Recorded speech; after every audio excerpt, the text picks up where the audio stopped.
Hello नमस्ते आज मैले नयाँ भिडियो लिएर उपस्थित भएको छु। आजको भिडियोमा चाहिँ सिक्सस्टार ग्रिक 230 वाटको टिसी मोड लिएर आएको छु। कसरी डिसेम्बल गर्ने भनेर चाहिँ मैले आज भिडियो लिएर आएको छु। यसलाई चाहिँ डिसेम्बल गर्दैछु आजको भिडियोमा। र मेरो भिडियो कस्तो लाग्छ प्लिज लाइक कमेन्ट र शेयर गरिदिनु होला। साथै नयाँ भ्युअर्सहरु चाहिँ मेरो च्यानलमा भिजिट गर्दै हुनुहुन्छ भने चाहिँ प्लिज मेरो च्यानललाई चाहिँ सब्स्क्राइब गरिदिनु होला।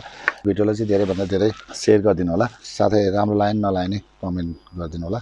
र यसलाई हामीले कसरी डिसेम्बल गर्ने त्यो भिडियो हेर्नुभन्दा अगाडि मेरो च्यानलको सानो इन्ट्रो पछि चाहिँ हामी यसलाई सुरुवात गरौँ।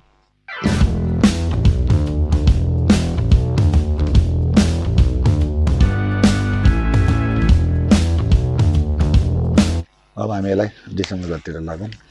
सिक्सस्टार ग्रिक 230 वाट टिसी मोडलाई चाहिँ हामी डिसेम्बल गर्न जाँदैछौँ। 3 स्कुप छ, पहिला 3 स्कुपलाई खोलौँ।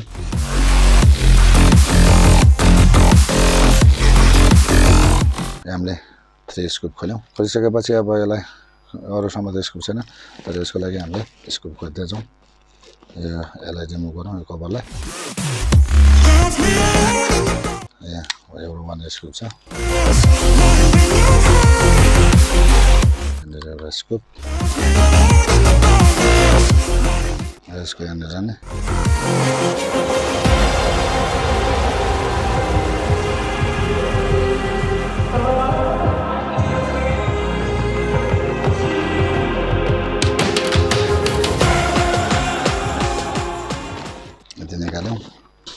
निकाल्यौँ यसरी निकालिसकेपछि यो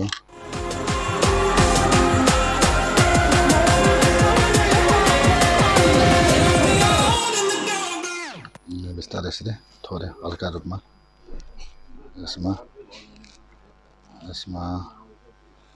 लिड हुन्छ। यो लिड चुडिन सक्छ, त्यही भएर हल्का रूपमा यसलाई निकालौँ।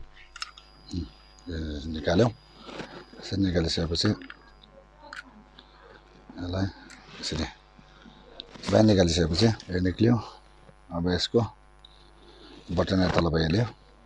यसको दुईटा स्क्रुप खोलिसकेपछि यो बोट पनि बाहिर निक्लिन्छ। यसरी चाहिँ हामीले डिसेम्बल गऱ्यौँ। मेरो भिडियो कस्तो लाग्यो प्लिज लाइक कमेन्ट र शेयर गरिदिनु होला। साथै नयाँ भ्युअर्सहरु चाहिँ मेरो च्यानल भिजिट गर्दै हुनुहुन्छ भने चाहिँ प्लिज मेरो च्यानल चाहिँ सब्स्क्राइब गरिदिनु होला। यो भिडियोलाई चाहिँ धेरैभन्दा धेरै शेयर गरिदिनु होला र कमेन्ट पनि दिनु होला, राम्रो लागे पनि नलागे पनि। र कस्तो खाले भिडियो हजुरलाई चाहिन्छ प्लिज कमेन्ट गरिदिनु होला। र यस्ता अरू नयाँ भिडियोहरू ल्याउने प्रयासमा छु भन्दै यो भिडियोबाट चाहिँ बिदा लिन चाहन्छु र अर्को भिडियोमा फेरि भेटौँला।